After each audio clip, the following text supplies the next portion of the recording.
വേനൽ ചൂട് കടുത്തതോടെ എസികൾക്കും ഡിമാൻഡ് കൂടുകയാണ്. വൈദ്യുതി ചാർജ് അധികമാകാത്ത എസികൾ വ്യാപകമായതും തവണ വ്യവസ്ഥകളുടെ ആകർഷകത്വവും ആവശ്യക്കാരുടെ എണ്ണം വർദ്ധിപ്പിച്ചു. പുറത്തിറങ്ങിയാൽ പൊള്ളുന്ന ചൂട്. ഓരോ ദിവസവും ചൂട് കൂടുന്നു.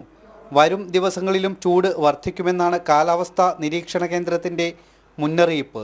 പുറത്തുപോയി വന്ന് ജോലിസ്ഥലത്തോ വീട്ടിലോ ഇരിക്കാൻ കഴിയാത്ത അവസ്ഥ. ഫാനിൻ്റെ കാറ്റൊന്നും മതിയാകുന്നില്ല. അതോടെ AC ഷോപ്പുകളിലും കച്ചവടം കൂടി. സിയുടെ കച്ചവടം പൊടിപൊടിച്ചുകൊണ്ടിരിക്കുകയാണ്. കാരണം എന്ന് വെച്ചാൽ നമുക്ക് ഔട്ട്സൈഡിൽ ഇപ്പം ഈ ആഴ്ച തന്നെ 40 ഡിഗ്രീന് മുകളിലാണ് നമുക്ക് ചൂട് നമ്മൾ മനസ്സിലാക്കിയിരിക്കുന്നത്. അപ്പോൾ അതനുസരിച്ചിട്ട് സികൾ ഏറ്റവും കൂടുതൽ ഇപ്പം നമ്മൾ സ്മോൾ അപ്ലയൻസ് അല്ലെങ്കിൽ ബിഗ് അപ്ലയൻസിൽ നമുക്ക് ഏറ്റവും കൂടുതൽ പോണത് സികളാണ്. കാലാവസ്ഥാ വ്യതിയാനവും ഓടിട്ട വീടുകൾ കോൺക്രീറ്റ് കെട്ടിടങ്ങളിലേക്ക് മാറിയതുമെല്ലാം ചൂടിനെ തരണം ചെയ്യാൻ കഴിയാത്ത സാഹചര്യത്തിലെത്തിച്ചു. സികൾക്ക് തവണ വ്യവസ്ഥകൾ അടക്കമുള്ള സൗകര്യം കൂടി വന്നതോടെ കച്ചവടവും തകൃതി. സ്വാഭാവികമായിട്ടും ചൂട് കൂടുതലാണ്, എല്ലായിടത്തും ചൂട് കൂടുതലാണ്. പരമാവധി നമ്മൾ AC വാങ്ങാതിരിക്കാനാണ് ശ്രമിക്കുന്നത്. പക്ഷേ നിവൃത്തിയില്ലാത്ത അവസ്ഥയാണ്. അതാണ് എൻ്റെ പ്രശ്നം.